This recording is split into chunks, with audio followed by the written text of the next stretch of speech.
भगवते वासुदेवाय। ॐ अज्ञानतिमिरनाथस्य ज्ञानाञ्जनशलाकया चक्षुरुन्मिलितं येन तस्मै श्रीगुरुवे नमः। श्रीचैतन्यमनोभीष्टं स्थापितं येन भूतले स्वयं रूपः कदा मह्यं ददाति स्वपदान्तिकं वन्देऽहं श्रीगुरुं श्रीयुतपदकमलं श्रीगुरुं वैष्णवांश श्रीरूपं सागरजातं सहगना रघुनाथान्वितं सजीवं साद्वैतं सावधूतं परिजना सहिता कृष्ण चैतन्य देवं श्री राधा कृष्ण पादान सहगना ललिता श्री विशाखावितांश। हे कृष्णा करुणा सिंधु दीन बंधु जगतपते गोपेश गोपिका कांत राधा कांत नमस्तुते। तप्त कंचन गौरांगी राधे वृंदावनेश्वरी वृषभानुसुते देवी प्रणमामि हरिप्रिये। वाञ्छा कल्पतरुभ्यश्च कृपा सिन्धुभ्यैव च पतितानां पावने भयो वैष्णवे भयो नमो नमः। नमो विष्णुपादाय कृष्णपृष्ठाय भूतले श्रीमते जयपताका स्वामीति नामिने नमो आचार्यपादाय नितय कृपा पदायिने और कथा धामदाय नगर ग्राम तारिणे नमो विष्णुपादाय कृष्णपृष्ठाय भूतले श्रीमते भक्ति वेदांत स्वामी इति नामिने नमस्ते सरस्वते देवे गौरवाणी प्रचारिणे निर्विशेष शून्यवादी पाश्चात्य देश तारिणे। जय श्री कृष्ण चैतन्य प्रभु नित्यानंद श्री अद्वैत गदाधर शिवास आदि गौर भक्त वृंदा। नमो महावदानाय कृष्ण प्रेम पदायते कृष्णाय कृष्ण चैतन्य नामने गोरितशे नमः। हरे कृष्णा कृष्णा कृष्णा हरे हरे हरे राम राम राम हरे हरे। हम आज थोड़ा सा विलंब होगा, तो आप लोग सब बने रहिएगा। और आज अंत में, आज जब सभी लोग आ गए हैं, तो क्योंकि हमने एक राउंड चैंटिंग अभी तक नहीं किया, तो जब हमारा आज अध्याय समाप्त हो जाएगा तो एक राउंड चैंटिंग करेंगे। क्यों? जो कर रहे हैं वो मेरे साथ चैंटिंग करेंगे, जो नहीं कर रहे हैं, जिनके पास माला नहीं है, उनको मैं दिखाऊंगा किस तरह चैंटिंग कर सकते हैं। ठीक है? और जिनके पास माला नहीं है, वो अपने हाथों में कर सकते हैं। ठीक है? तो आज सेशन जब अध्याय समाप्त हो जाएगा तो एक राउंड चैंटिंग, आप सभी लोग जितने लोग बने हैं वो बने रहिएगा। एक चैंटिंग करके फिर हम लोग सेशन का एंड करेंगे। तो 16वां अध्याय कल हमने पढ़ा, क्या भगवान ने बताया? भगवान ने देवी और असुरी गुण के बारे में बताया। देवी गुण के 26 गुण बताए। उसके बाद सारा अध्याय भगवान ने आसुरी प्रवृत्ति के ऊपर पूरा अपना सारा अध्याय जो है आसुरी गुण समझाने में भगवान ने लगा दिया, क्योंकि उनको मालूम था कि ये जो आसुरी गुण समझाना बहुत आवश्यक है। क्योंकि उन्होंने 14वें अध्याय 13वें अध्याय में भी ज्ञान के द्वारा योग्यता, जब भगवान बताते हैं कि क्या गेयम क्या है, गेम मतलब उद्देश्य क्या है जानने का, तो उसके लिए ज्ञान जो है उसका योग्यता है। योग्यता क्या होता है? एक गुण विकसित करना होता है। तो योग्यता के बारे में 13वें अध्याय में भी भगवान ने बताया था। वही उसी चीज को दोबारा भगवान ने और बहुत ही विस्तार से बताया। अब अभी हम सत्वम शुद्धि ज्ञान योग व्यवस्थिता दानश्च दमश्च यज्ञश्च स्वधायस्तप आर्जवम, ऐसे कर करके भगवान बोलते हैं अभय होना, निर्भय होना, शुद्ध होना, ग्रस्तों को दान देना, यज्ञ करना, ऐसे कर करके भगवान ने 26 गुण बताए। और बाद में फिर अर्जुन को क्या बताया कि दंभ दर्प अभिमान क्रोध पारुष्य में बचा, यानी कि कुछ आसुरी गुण हैं, उसको हमें खत्म करना है। और अंत में 3 चीजें बताए हैं जो त्रिविधम नरकस्येदम द्वारे नाश आत्मना, काम क्रोध तथा लोभ। ये 3 चीज हैं, ये नरक के द्वार हैं, इसमें हमें काम करने की आवश्यकता है, ऐसा भगवान हमें बताते हैं। आज जो है 17वां अध्याय में हमने क्या 14 अध्याय में पढ़ा है उसका व्यवहारिक एप्लीकेशन है, हम अपने जीवन में इसको कैसे देखते हैं। तो इसका नाम है श्रद्धा त्रय विभाग योग। ठीक है? तो इसको हम पढ़ते हैं, बहुत ही सुंदर अध्याय है। और बहुत आपको चीजें आप हम लोग जीवन में जो करते हैं, आम जीवन में जो करते हैं, दान देना, तपस्या करना, सोना खाना, सब के बारे में आज चर्चा है। तो चलिए अर्जुन क्या प्रश्न करते हैं? पहला, अर्जुन उवाच ये शास्त्र विधि मृत्यो सृजय यजन्ते श्रद्धा अन्विता तेषां निष्ठतु का कृष्ण सत्त्वमा हो रजस्तमः। अर्जुन ने कहा, हे कृष्ण, जो लोग शास्त्रों के नियमों का पालन न करके अपनी कल्पना के अनुसार पूजा करते हैं, उनकी स्थिति कौन सी है? वे सतोगुनी है, रजोगुनी है, तमोगुनी है? बहुत सुंदर आ रहा है यहाँ क्या। अभी तक तो हमने दो लोगों के बारे में सुना था, कौन कौन से? एक तो सतोगुण, एक तो वो है जो शास्त्रों का पालन करके शास्त्रों का विधि विधानों का पालन करते हैं। एक वो है जो शास्त्रों का विधि विधानों का पालन नहीं करते। एक वो है जो इस अध्याय में अभी पहला प्रश्न है कि बीच का रास्ता अपनाते हैं। पूजा तो करते हैं परंतु शास्त्रों की विधि विधान का पालन नहीं करते हैं। उसका क्या मतलब हुआ? आपने जीवन में देखा होगा, कई लोग ऐसे होते हैं जो पुरुष मनुष्य की पूजा करते हैं, ठीक है ना, राजनेताओं की पूजा करते हैं कि वो ही मेरे अन्नदाता हैं, वही मुझे खिलाएंगे पिलाएंगे, उन्हीं की पूजा में लग जाते हैं। और कुछ ऐसे सेल्फ मेड गॉड, हमारे भारत में तो सेल्फ मेड गॉड बहुत है ना। ऐसे उदाहरण के रूप में आप एक स्मरण कीजिए, 80 के दशक में संतोषी माँ का बहुत ही हमारे पूरे पूरे भारत में बहुत ही चर्चा होता था। और माताएं और कई लोग शुक्रवार के दिन जो है वो क्या उपवास रखते थे, और कहते थे कि जो माता है, जो संतोषी माँ है, वो गणपति की पुत्री है, ठीक है, तो हमारी सारी मनोकामनाएं पूरी करती हैं। परंतु ये जो काल्पनिक इनका संतोषी माँ का कोई शास्त्रों में उल्लेख नहीं आता है। परंतु हमने ये कहाँ से लिया? पूरे हमने एक उस समय की एक सिनेमा आई थी 80 या 70 के दशक में, बहुत पॉपुलर हुआ। तो उसको देख करके हम सारे मनगढ़ंत उसी में फिर हम लोग सभी लोग फ्राइडे शुक्रवार को उपवास करने लग गए। शास्त्रों में कोई पालन नहीं है। शास्त्रों में आज बताएंगे उपवास कब करना है, क्यों करना है, आज सारा वर्णन होगा किसके लिए करना। और जो नहीं करता है, जो इनका उपवास का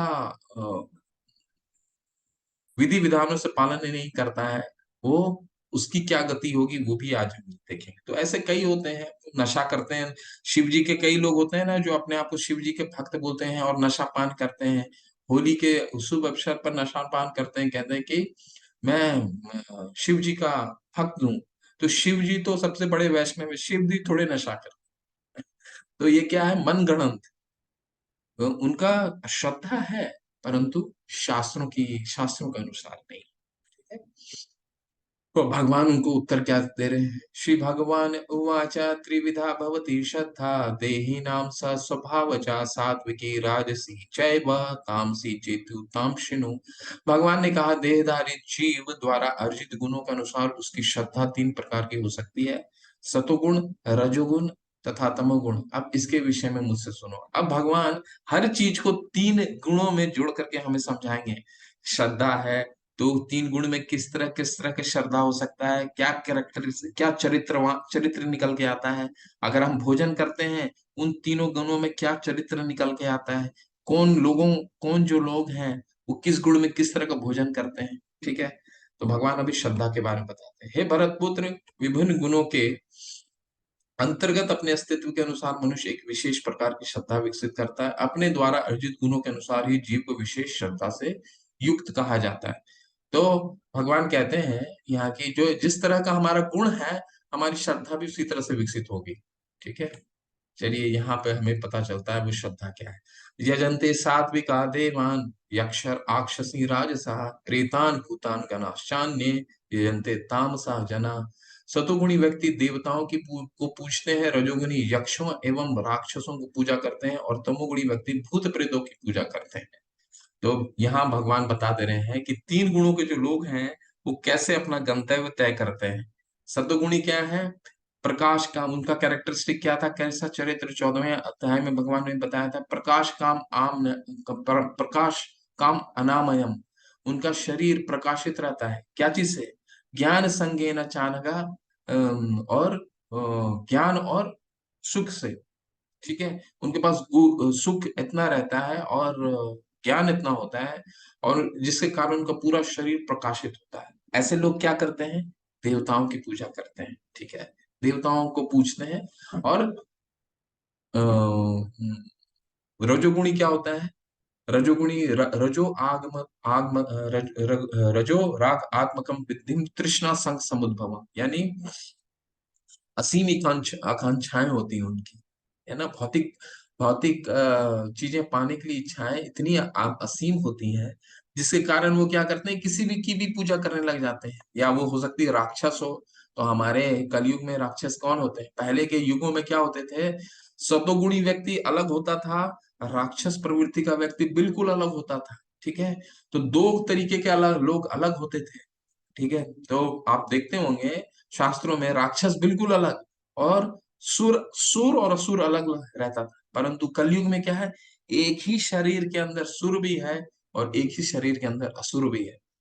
तो भगवान कहते हैं कि जिनकी आकांक्षाएं असीम होती हैं, जैसे रजोगुण है, तो क्या करता है, राक्षसों की पूजा करता है। तो अभी राक्षस कौन है? हम अपने आसपास देख सकते हैं। जो सुर और असुर कौन होता है? असुर वो होता है जो शास्त्रों का विधि विधानों को पालन नहीं करता। ठीक है, तो हम आसपास में इसकी ज्यादा मैं नाम नहीं लूंगा, ऐसे कई वर्ग हैं हमारे समाज में जो असुर यानी शास्त्रों का उल्लंघन करते हैं। और जो रजोगुणी व्यक्ति होता है वो क्या करता है, अपनी आकांक्षाओं को पाने के लिए इन लोगों की पूजा करने लग जाता है। वो क्या कहता है, अरे नहीं, यही तो मेरे अन्नदाता है, इनसे ही जो मिलना है मिलेगा, है ना। तो वो असुरों की पूजा करने लग जाते हैं। तमोगुणी व्यक्ति क्या होता है? तमोगुणी व्यक्ति रजोगुनी तो यहाँ तक ठीक है, क्यों? क्योंकि वो अपनी आकांक्षाओं, अपनी इच्छाओं को बस पूर्ति करने के लिए ये सब पूजा करता है। परंतु तमोगुणी व्यक्ति क्या है? अज्ञान, प्रमाद, आलस्य, निद्रा भी। उसके पास अज्ञान है जिसके कारण पागलपन आता है, और उस पागलपन का क्या उसके कारण क्या होता है? पागलपन के कारण वो किसी दूसरे को हानि पहुंचाना चाहता है। ठीक है ना, हानि पहुंचाना चाहता है, जिसके कारण वो इस तरह के कई चीजें करते हैं, ब्लैक मैजिक करते हैं, कई चीजें करते हैं। ठीक है, तो ताकि दूसरों को नुकसान पहुंचे। पूरे हमारे देश में आज के भी ऐसा नहीं है कि ये चीजें नहीं होती, बिल्कुल होती है। ठीक है ना, तो और समाज के अच्छे अच्छे वर्ग में भी होती है, जब लोग वो होता है ना, जो उसका मैं भूल गया नाम, लोग जो एक एक को बुलाते हैं और फिर मोमबत्ती डाल करके वो बुलाते हैं। तो इस तरह के कई कार्य होते हैं। बोलते हैं महात्मा गांधी जी की अभी आत्मा आने वाली है, वो हमें बताएंगे कि होगा नहीं होगा, ऐसा करी होता है ना, क्या बोलते हैं, प्लेंटिव बोला जाता है ना। तो इस तरह का क्या है, ये होता है तमोगुणी गुण, क्योंकि वो इस तरह भौतिक भूतपूर्व प्रेतों की पूजा करते हैं, जिस और दूसरों को हानि पहुंचाने के लिए ये सब कार्य करते हैं। ठीक है, जो लोग दंभ तथा अहंकार से अभिभूत होकर शास्त्र विरुद्ध कठोर तपस्या और व्रत करते हैं, जो काम तथा आसक्ति द्वारा, एक एक शब्द को अच्छे से सुनिएगा। ठीक है, हम जो व्रत करते हैं वो आएगा। ठीक है, तो कठोर तपस्या और व्रत करते हैं जहाँ जो काम तथा आसक्ति द्वारा प्रेरित होती है, जो मूर्ख तथा शरीर के भौतिक तत्वों को तथा शरीर के भीतर स्थित परमात्मा को कष्ट पहुंचाते हैं, असुर कहा जाते हैं। शारीरिक तपस्या, शारीरिक शरीर को कष्ट देना, जो ये चित्रों के माध्यम से हम समझ सकते हैं। जो दंभ के कारण होता है, अब जैसे ऊपर का तस्वीर देख रहे हो, हिरण्यकशिपु है। हिरण्यकशिपु मैंने आपको कल या परसों बताया था, कल ही बताया था। क्या बताया था कि 1000 वर्ष, 1000 दिव्य युग वर्ष उसने तपस्या की ब्रह्मा जी की। परंतु क्यों की? दंभ और अहंकार के लिए, कि मुझे ब्रह्मा जी आए और मुझे अमरता का वरदान दे, है ना, कि अमर रहना चाहता था। तो वो दंभ था, इसलिए कभी तपस्वी में हिरण्यकशिपु का नाम नहीं आता है। उसने भी वही उतने ही तपस्या की थी जितने ब्रह्मा जी ने किया था। और ब्रह्मा जी भृगु मुनि को लेकर के आए थे उनको मेडल देने के लिए, क्योंकि भृगु मुनि जो है उस समय सबसे बड़े तपस्वी माने जाते थे। तो वो उन्होंने मेडल ला करके दिया था कि नहीं, तुम सबसे बड़ा तपस्या करो। ये क्यों? तो ये क्या था, ये दंभ, दंभ के कारण तपस्या, अपने शरीर को नुकसान पहुंचाना। शरीर हमारा नहीं है। ठीक है, जब सनातन गोस्वामी पाद प्रभु जब आचार्य सनातन दास जब चैतन्य महाप्रभु को बोलते हैं कि मैं रथ यात्रा के दौरान ही अपना शरीर, क्योंकि उनको शरीर में बहुत कष्ट आ गया था, शरीर में त्यागना चाहता हूँ, तो फिर महाप्रभु, चैतन्य महाप्रभु समझाते हैं कि जो शरीर है ये भी इस भगवान का है और गुरु का है, ये तुम्हारा है ही नहीं, तो इसे कष्ट पहुंचाने का तुम्हारा कोई अधिकार नहीं। ठीक है, तो शरीर क्या है हमारा, ये कपड़ा हमें मिला है रेंट पे, जिसको हमें भगवान के लिए उपयोग करना है ना। तो ये इसको हम कष्ट नहीं दे सकते, अपने अपने दम्भ के लिए कष्ट नहीं दे सकते। ठीक है, सुंदर अभी आ रहा है। ठीक है, जो हम भोजन के बारे में आ रहा है। सतोगुणी भोजन किसको कहते हैं? आयु सत बल आरोग्य सुख प्रीति विवर्धना रस्या स्निग्धा स्थिरा हृदय आहारा सात्विक प्रिया। यानी जो भोजन सात्विक व्यक्तियों को प्रिय होता है वह आयु बढ़ाने वाला। देखिए, भोजन का, कोई भी भोजन का शास्त्र में भगवान क्या बताते हैं, उसका क्या मुख्य उद्देश्य क्या है, और हम किस मुख्य उद्देश्य से खाते हैं, उसको कोरिलेट करने की, इसको जोड़ने की प्रयास कीजिएगा। पहला, आयु बढ़ाने वाला, हम ऐसा भोजन खाना चाहिए जो आयु बढ़ा सके। दूसरा, जीवन को शुद्ध करने वाला। तीसरा, बल प्रदान करने वाला, शक्ति प्रदान करेंगे तभी तो वो आयु बढ़ाएगा। स्वास्थ्य प्रदान करने वाला। ठीक है, अब तक क्या? आयु, जीवन को शुद्ध करने वाला, बल प्रदान करने वाला, स्वास्थ्य प्रदान करने वाला, चौथा, पांचवा, सुख और तृप्ति प्रदान करने वाला होता है। सुख और तृप्ति, ऐसा नहीं, आज आज की तारीख में हमारा भोजन का कभी कभी उसका पूरा जो डेफिनेशन है, उसका पूरा डेफिनेशन ही हम चेंज कर देते हैं। यहाँ भगवान क्या बता रहे हैं? पांच कारण से उसे आयु बढ़ाने वाली होनी चाहिए, जीवन को शुद्ध करने वाला होना चाहिए, बल प्रदान, शक्ति प्रदान करने वाला होना चाहिए, तृप्ति, सुख प्रदान करने वाला, और तृप्त, जब हम भोजन ग्रहण कर लेते हैं तो तृप्त हो जाते हैं। ऐसा भोजन रसमय स्निग्ध स्वास्थ्य प्रद तथा हृदय को भाने वाला होता है। ठीक है, तो ऐसा कौन सा भोजन होता है? ये देखिए, ये आप देख सकते हैं, और अपने इसको, जो वो भोजन वेजिटेरियन नहीं, नॉन वेजिटेरियन तो है ही, तो ये दोनों नहीं होता है। आप सोच रहे होंगे वेजिटेरियन नहीं, शाकाहारी नहीं, ना ही वेजिटेरियन, ना ही नॉन वेजिटेरियन, तो होना क्या चाहिए? कृष्णाटेरियन, वो भोजन जो हम भगवान को अर्पित करके ग्रहण करते हैं। तो माता हमारी माता एक कभी मायापुर से होके आई है 2 दिन। कभी आप मायापुर जाइए और वहां का आप प्रसाद ग्रहण करके आइए, आपको जो तृप्ति और जो सुख प्रदान होगा वो आप अपने घर में भी कभी भी बनाएंगे, वो सुख और तृप्ति प्रदान हो ही नहीं सकता कभी। ठीक है ना।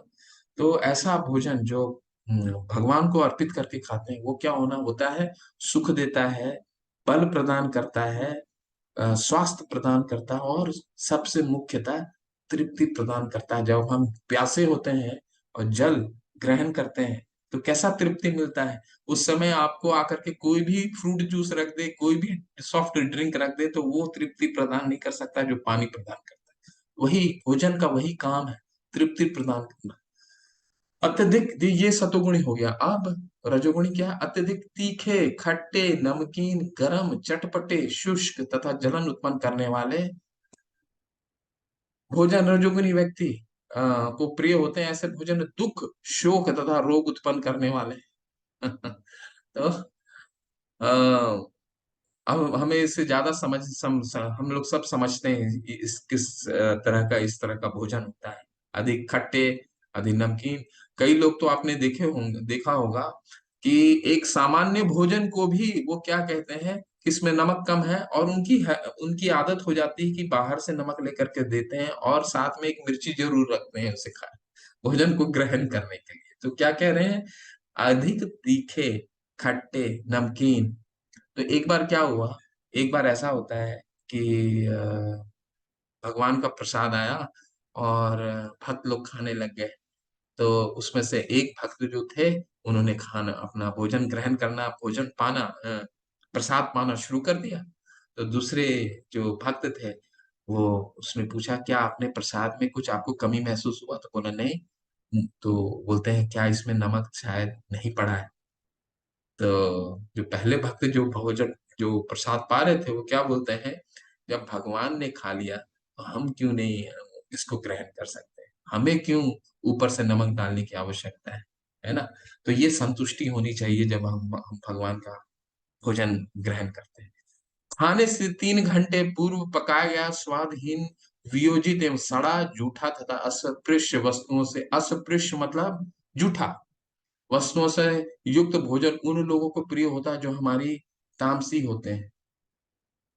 जूठा, कई लोग खा करके क्या करते हैं, फ्रिज में रख देते हैं, उसके ही सुबह खाते हैं। ये क्या होता है, ये रजोगुण है। 3 घंटे पूर्व खाना सड़ा जूठा गला। एक बार क्या था, मैं आज से करीबन 12 साल 13 साल पहले बेंगलोर में था, बेंगलोर में कार्य करता था। तो बेंगलोर में क्या हुआ, एक बार मैं एक अपने पुत्री को, अपनी बच्ची को साथ में गया था। तो उस समय वहां पे एक पिज्जा खा रहे थे, कुछ युवक आए थे, छात्र थे।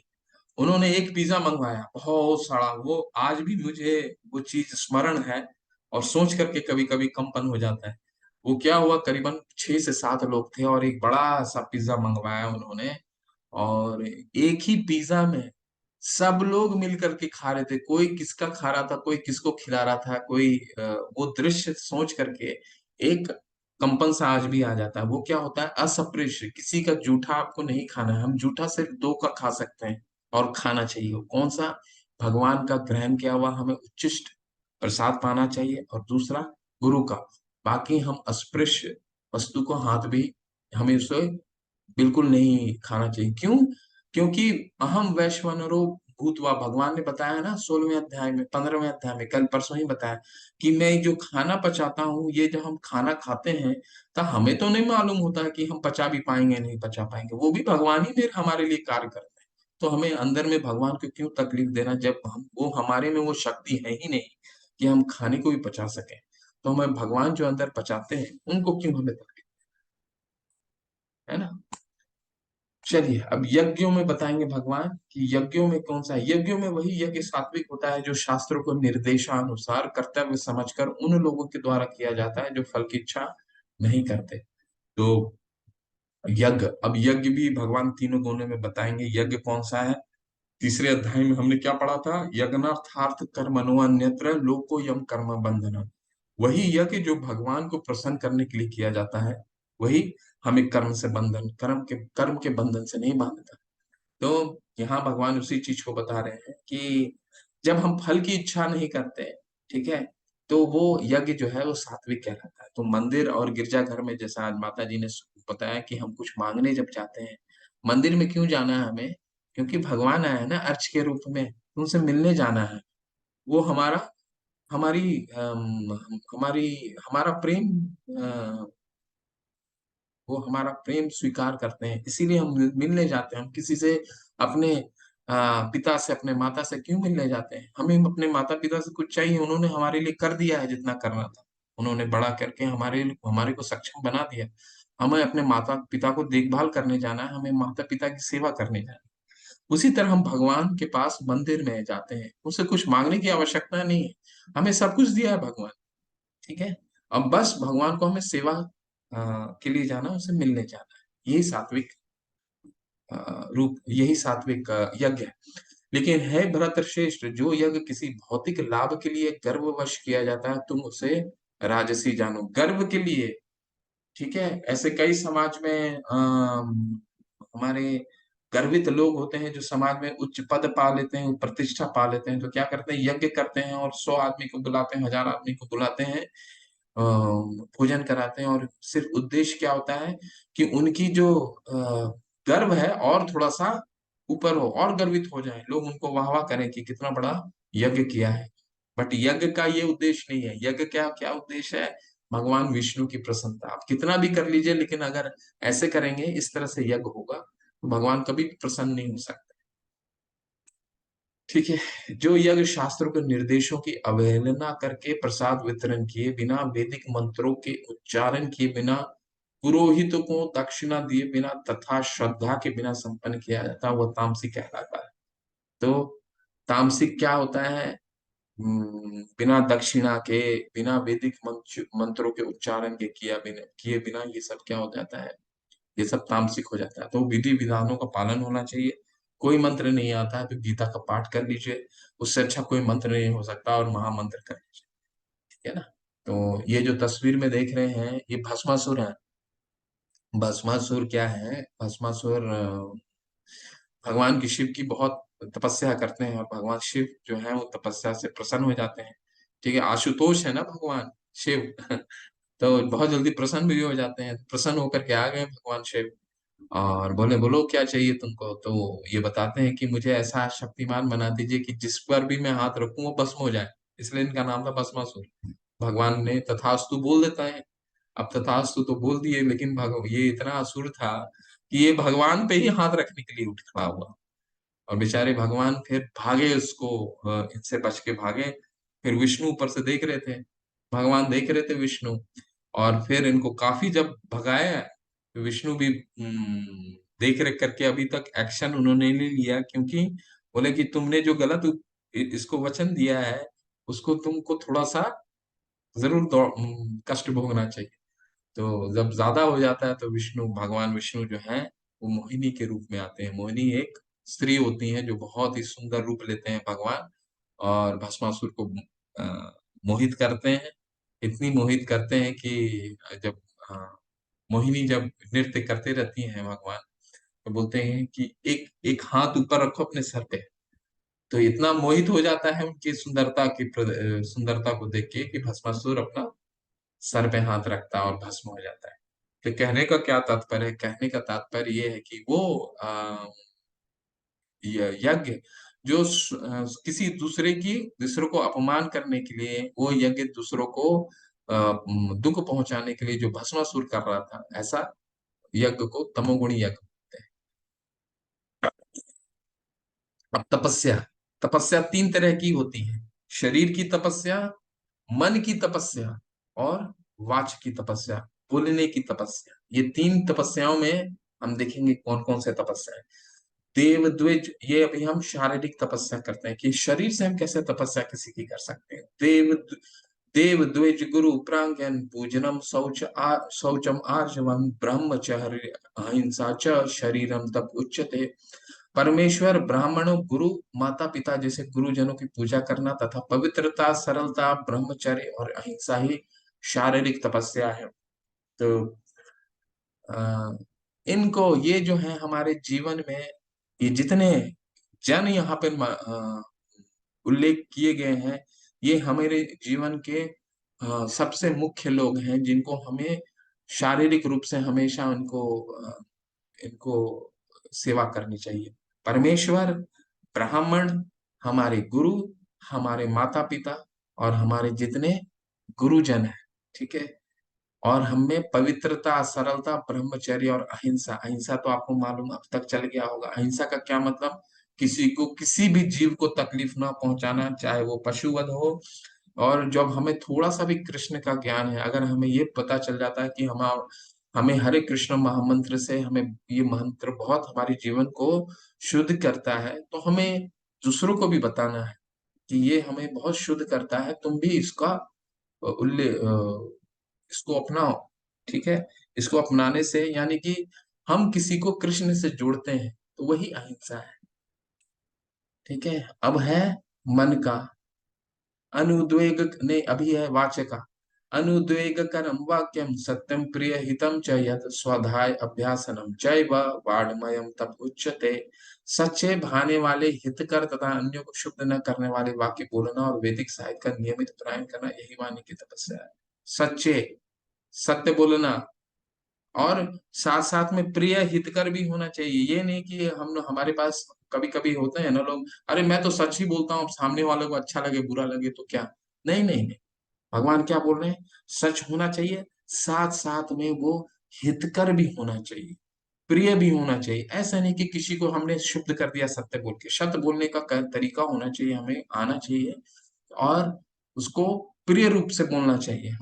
तो जब हम हरे कृष्ण का महामंत्र करते हैं तो ये सब चीजें जो हैं, ये सब और आप लोग कोशिश कीजिए, जो भगवत गीता के कुछ श्लोक, संस्कृत का क्या मतलब है, संस्कृत में श्लोक है, संस्कृत का क्या मतलब है कि हमारे जीवन में वो हर अंग में संस्कृति उत्पन्न करती है। तो कुछ श्लोक का स्मरण कीजिए, कुछ श्लोक को याद करने का प्रयास कीजिए, उसको उच्चारण कीजिए, जब भी भगवान के पास जाते हैं उच्चारण कीजिए। तो क्या होता है, हमारा जो वाणी होता है वो बहुत ही सरल और प्रिय होने लग जाता है। तो सत्य बोलना, सत्य के साथ साथ वो हितकर भी होना चाहिए। ठीक है। और स्वाध्याय अभ्यासनम, हमें शास्त्रों का अपने जितना भी समय है अगर आप निकालते हैं, 15 मिनट आधा घंटा निकालिए और थोड़ा शास्त्रों का अध्ययन कीजिए। ठीक है। अभी किसी को आप बोलिए कि शास्त्रों का अध्ययन करो तुम आधा घंटा, तो क्या कहते हैं वो, कहते हैं कि हमारे पास तो समय ही नहीं है। और आज से 20 साल 25 साल पहले चले जाइए, जो इतनी सहूलियत भी नहीं थी, तब लोगों के पास, लोग आज से 20 साल 30 साल पहले लोग शास्त्रों का अध्ययन करते थे। ठीक है। जब टीवी में रामायण और महाभारत आता था तो लोग सारा रास्ता आपका सन्नाटा हो जाता था और लोग उसको, रामायण और महाभारत को देखते थे। आप जस्ट आज कल्पना कीजिए कि वही दृश्य आज अगर रामायण और महाभारत आए तो कितना सड़क पे सन्नाटा होगा। कुछ भी नहीं सन्नाटा होगा, कोई देखना नहीं पसंद करेगा। ठीक है। तो क्यों ऐसा है, समय की कमी है क्या? तो लोग कपड़ा पहले तो हाथों से देते थे, अब तो कपड़ा धोने के लिए आपने वो मशीन लिया है। लोग बातें करने के लिए एसटीडी बूथ में लाइन लगाते थे, आज तो आपके मोबाइल में, आपके घर में मोबाइल है, आपके हाथों में मोबाइल है। समय क्यों नहीं है? समय बिल्कुल है। हम समय का सदुपयोग नहीं करते हैं और समय को कहीं और दुरुपयोग करते हैं, जिसके कारण हमें समय नहीं मिलता। हम तो अब जीवन को और आसान करते जा रहे हैं। कहीं एक दूसरे को जगह जाने के लिए लोगों के पास कार बहुत कम के कम कम बहुत कम के घर में कार हुआ करता था। सुखी रहते थे, ऐसा तो नहीं है कि लोग सुखी नहीं रहते थे, बिल्कुल सुखी रहते थे, है ना। तो लोग सामान्य रूप से जाते थे, समय जितना लगता था, लेकिन शास्त्र शास्त्र अध्ययन करने के लिए लोगों के पास समय था, परंतु आज नहीं है। इसलिए हमको सब डिसिप्लिन में लाना है, अपने जीवन का भाग बनाना, चाहे वो 15 मिनट निकले, आधा घंटा निकले। तथा संतोष, सरलता, गंभीरता, आत्म संयम एवं जीवन की शुद्धि, यही मन की तपस्या है। तो मन, शरीर की तपस्या क्या हुई? आप शरीर को जितना उपवास रखिएगा, शरीर को, तो उतना आपका शरीर कमजोर हो जाता है। खाना नहीं दीजिए, खाना कम खाइए, क्या होगा? कमजोर हो जाएगा तपस्या में। लेकिन मन को जितना आप भूखा रखिएगा, उतना मन, उतना मन जो है वो अ, दृढ़ता, आपकी मन की दृढ़ता और बढ़ेगी। मन को हमें भूखा रखना है, यानी मन को वो चीजें नहीं देनी है जो मन चाहता है। आज अभी हमने खाना खा लिया, हमारा पेट भरा हुआ है, बाहर गए, हमें चाट और समोसा से बहुत लगाव है, हमारा मन करने लग गया कि उसे खाएं, नहीं। मन को तपस्या करवाना है, वो नहीं है हमारा मन, है ना। तो मन को हम जितना समझ तपस्या कराएंगे, उतना क्या होगा, वो गंभीर बनेगा, वो सरल बनेगा, संतोष आ जाएगा हमें। नहीं, अभी हमने तो भोजन करके निकले हैं, अभी हमें नहीं करना है भोजन। ठीक है। ये क्या करना है, हमारे मन को मनाना है, तपस्या करना है, उसे भूखा रखना है। जिस तरह हम शरीर को, जब किसी को शरीर को अपना दुबला करना रहता है तो वो कम खाना खाने लग जाते हैं, उसी तरह अगर मन को हम दुबला करना है, उसे सरल बनाना है, तो उसे तपस्या करना पड़ेगा। श्रद्धा परा परया तप्तम तपस्त्रिविधम नरे अफलाकांक्षा भी युक्ते सात्विकम परीक्षते। भौतिक लाभ की इच्छा करने वाले, न करने वाले तथा केवल परमेश्वर में प्रवृत्त मनुष्यों द्वारा दिव्य श्रद्धा से संपन्न यह 3 प्रकार की तपस्या सात्विक तपस्या कहलाती है। ठीक है। सात्विक तपस्या क्या होती है? भगवान के लिए तपस्या करना, जैसे आपको वृंदावन की परिक्रमा कर रहे हैं, तो क्या कर रहे हैं? अपने लिए कुछ नहीं, भगवान के लिए। गोवर्धन परिक्रमा हो गया, मायापुर में 9 दिन की परिक्रमा होती है। ठीक है ना। फरवरी के महीने, जनवरी बहुत उसमें, लेकिन बहुत ही उसमें उसको क्या कहते हैं, ऑस्टेरिटी बहुत लगता है मायापुर की परिक्रमा। ठीक है। तो ये सारा जो है आपका सात्विक है। सत्कार मान पूजार्थात, सत्कार मान पूजार्थात तपोदम्भेन चैव यतः क्रियते तद इहं प्रोक्तम राजसम चलम ध्रुवम। जो तपस्या दंभ पूर्वक तथा सम्मान सत्कार एवं पूजा कराने के लिए संपन्न की जाती है वो राजसी कहलाती है। यह न तो स्थायी होती है न शाश्वत। तो मैंने बताया आपको अभी कि वो तपस्या जो अपने दंभ के लिए करना है, 100 आदमी को हमने बुला लिया समाज में और हमारी प्रतिष्ठा बढ़ जाए, ऐसा, तो वो क्या कहते हैं, स्वयं के लिए कोई भी चीज करना वो राजसी है। हमें भगवान के लिए करना है। ठीक है। मूढ़ग्राहेण आत्मानो यत्पीड्या क्रियते तप परस्यो परस्यो तदान्नार्थः वा तताम समुदाहतम। मूर्खतावश आत्म उत्पीड़न के लिए या अन्यों को विनिष्ट करने या हानि पहुंचाने के लिए जो तपस्या की जाती है वह तामसिक कहलाती है। तो जो तपस्या किसी और को नुकसान करने के लिए की जाती हो, रावण कर रहे हो या हिरण्यकशिपु कर रहे हो, वो क्या है, वो तामसिक है, क्योंकि उसमें तो स्वयं का लाभ नहीं होता है ना। स्वयं का लाभ से ज्यादा दूसरों की हानि के लिए तपस्या की जाती है। अब दान में आ जाते हैं, और ये बहुत मुख्य है, हम जो दान देते हैं उसको जरूर टटोलना है। देखिए क्या है सतुगुण में दान।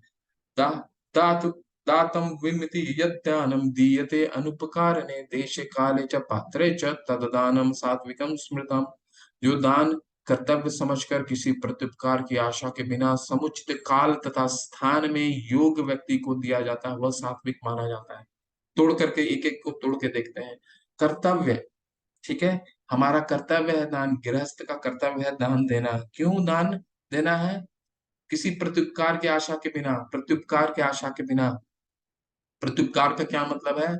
हम दे रहे हैं तो बदले में हमें चाहिए। हैप्पी बर्थडे में हम जब किसी के बच्चे को गिफ्ट देते हैं, तो जब हमारे बच्चे का गिफ्ट का समय बर्थडे होता है तो हम उम्मीद करते हैं ना सामने वाला भी बर्थडे में गिफ्ट दे, तो उसका क्या मतलब है? प्रत्युपकार की आशा। लेकिन हम जब भी दान दे रहे हो कोई आशा नहीं करनी चाहिए।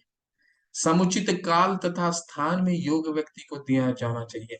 स्थान, कहाँ दे रहे हैं, किसको दे रहे हैं, और किस कारण योग्य व्यक्ति को देना चाहिए। और हम अयोग्य व्यक्ति को हम नहीं दे सकते। क्यों? अगर हम ऐसे अयोग्य व्यक्ति को दे देते हैं तो अगर वो कुछ इस तरह का घृणित कार्य करता है तो उसका फल हमें भोगना, उस फूल के फल का जो है हम भागी बनते हैं। ठीक है। तो उचित स्थान में देना चाहिए। योग्य व्यक्ति कौन होता है? वो व्यक्ति जो भगवान का प्रचार प्रसार में है। इससे योग्यता, इससे ज्यादा क्या योग्यता चाहिए? भगवान का जो प्रचार प्रसार में लगा है वो, ठीक है। तो वो योग्य व्यक्ति हो गया। आपको मैंने एक उदाहरण दिया था। एक व्यक्ति प्रभुपाद जी से पूछता है कि जो व्यक्ति पुण्य कार्य करता है, वो तो सामने दिख रहा है कि वो पुण्य कार्य कर रहा है, लेकिन आप तो सबको कृष्णा कृष्णा प्रचार करते रहते हैं, सबको बोलते हैं हरे कृष्णा करो, इससे कहाँ कुछ दिखता है? किसी की उद्धार हो रहा है, किसी का पुण्य हो रहा है, तो ये नहीं दिखता है। बट हम गरीब को कोई खाना खिला देते हैं। वैसे तो इस्कॉन सबसे बड़ा सबसे बड़ा कोविड में उसने इस्कॉन नहीं किया फूड का डोनेशन। तो परंतु प्रभुपाद जी को किसी ने पूछा कि वो तो दिखता है पुण्य का कार्य, कि अस्पताल बनवा रहे हैं, किसी को कुछ दे रहे हैं, गरीबों का मदद कर रहे हैं, किसी को दवाई दे रहे हैं, जिनके पास दवाई की सुविधा नहीं उनको दवाई दे रहे हैं, परंतु आप तो सबको कृष्णा बोलते हो, हरे कृष्णा करो, हरे कृष्णा करो, तो इससे क्या दिखता है? तो प्रभुपाद जी ने बताया कि एक बच्चा है, एक बच्चा, आपको ये उदाहरण दिया था मैंने, एक बच्चा है जो अपने घर से बेघर हो गया है, सड़क पे आकर के वो भिक्षा मांग रहा है। सा- शरीर में शर्ट और पैंट फटे हुए हैं, ठंडे का समय है, ये जो कथा है ये बाइबल की, ये कपड़े फटे हुए हैं। तो उसको तीन लोग, चार लोग उसको अप्रोच करते हैं। पहला व्यक्ति आता है जो बोलता है, कुछ पैसा दे देता है ताकि वो कुछ अपने लिए खाना, एक तो भूखा है ऊपर से ठंडा भी लग रहा है, ठीक है, कुछ पैसे दे के चला जाता है ताकि वो कुछ खाना खा ले। वो एक पुण्य किया। दूसरा व्यक्ति आता है, वो क्या करता है, वो खाना खाना के लिए तो पैसे हो गए, वो क्या करता है, उसे कपड़े दे देता है ताकि उसको ठंडा कम हो जाए, वो भी पुण्य का कार्य है। ठीक है। और तीसरा व्यक्ति क्या करता है, तीसरा व्यक्ति जब आता है तो वो कहता है कि तुम्हें क्या चाहिए? बोला नहीं मैं तो लेकिन उसकी तृप्ति अभी भी खत्म नहीं हुई है। ठीक है। तो तीसरा व्यक्ति क्या करता है? तीसरा व्यक्ति जो वो घर से बेघर हो गया है, वो आपका घर पहुंचाता है। ठीक है, अभी ये हमें बताना है, ये हम समझ चुके हैं, अभी तो हमारे पास चर्चा का समय नहीं है। अब तक हम ये समझ चुके होंगे कि जो तीसरा व्यक्ति वो क्या करता है, अपने माता पिता से उसको मिलाता है। जब माता पिता से वो मिल जाएगा तो उसको भूख का भी कष्ट मिट जाएगा, कपड़ों का भी कष्ट मिट जाएगा। तो जो पुण्य का कार्य है वो क्षणिक होता है। किसी को हमने खाना खिला दिया तो खाना, भूख उस समय मिट गया, कल का किसने देखा है। अगर हम भगवान से जुड़ते हैं तो वो जीवन में सारे कष्ट से मुक्त हो जाता है, क्योंकि वो अपने पिता से जुड़ रहा है ना।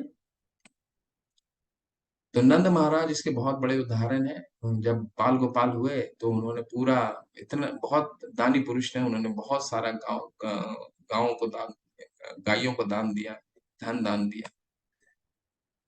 अब राजसिक ध्यान देखिए क्या है। यतु प्रत्युपकारार्थ फलम उद्देश्य वा पुनः दीयते च परिक्लिष्टम तद्दानम राजसमम स्मृतम।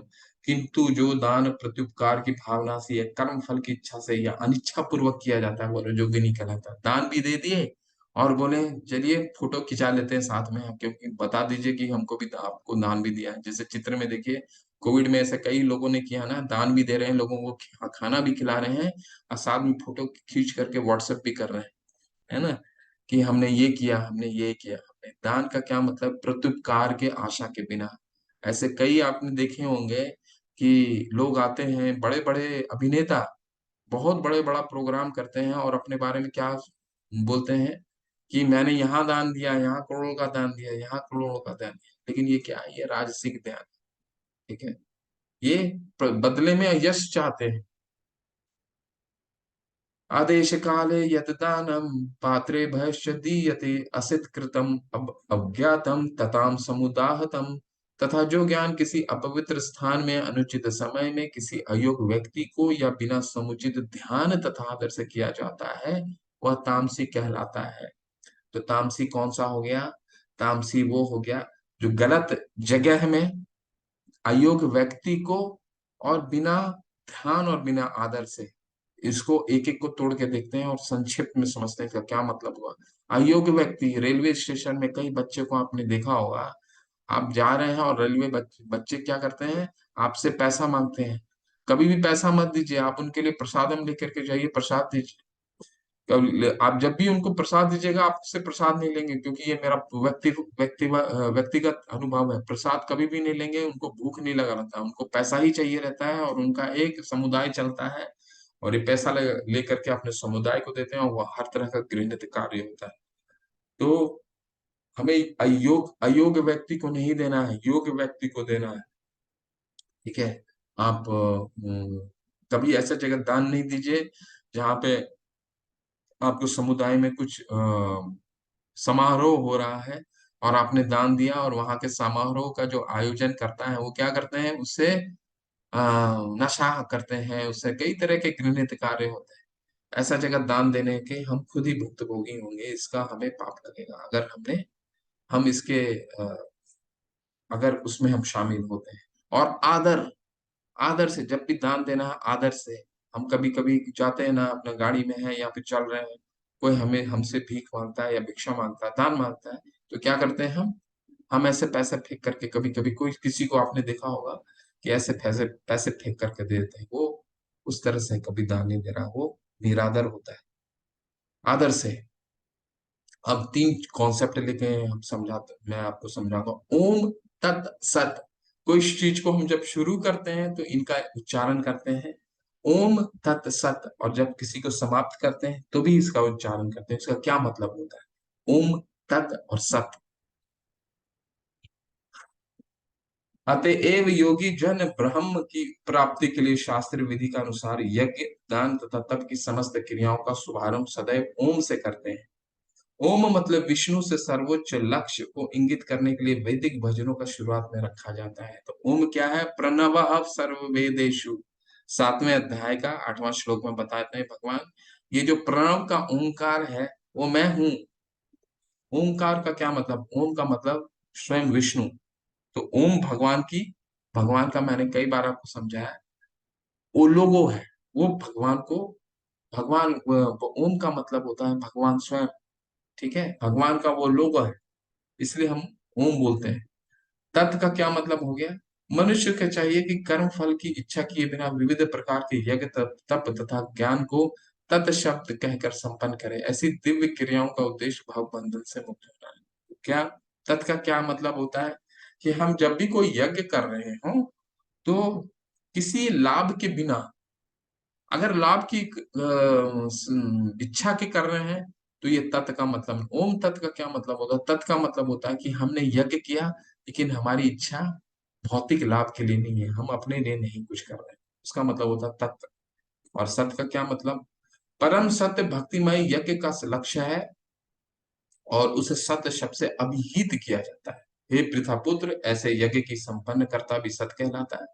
जिस प्रकार यज्ञ तप तथा दान के सारे कर्म भी जो परम पुरुष को प्रसन्न करने के लिए संपन्न किए जाते हैं, सत है। सत का अर्थ है शाश्वत। प्रभु की सेवा के लिए की गई गतिविधियों सत को प्रकट करती है। इस तरह की गतिविधियों में क्रियाओं का प्रदर्शन शाश्वत हो जाता है, गतिविधियों का उद्देश्य शाश्वत है, और गतिविधियों के लाभ शाश्वत है। तो सत का क्या मतलब है? शाश्वत। शाश्वत का क्या मतलब? हम कोई भी यज्ञ कर रहे हैं, तो हमें हमें जो हमारे यज्ञ से भगवान प्रसन्न होने चाहिए। ऐसा प्रसन्नता भगवान को होना चाहिए जो शाश्वत हो, जो कभी भी खत्म ना होने वाला, ताकि हमें भगवान जो आ, बदले में हमें भगवान जो आनंद दे, वो भी शाश्वत हो। तो हमारा जो यज्ञ करने का तरीका होना चाहिए, वो क्या होना चाहिए? शाश्वत सत। ओम सत तत् सत। सत का क्या मतलब है? हम शाश्वत खुशी के लिए भगवान को यज्ञ कर रहे हैं, भगवान भी हमें शाश्वत आनंद देंगे। ठीक है, तो भगवान तो हमें वही देते हैं जो हम जिस तरह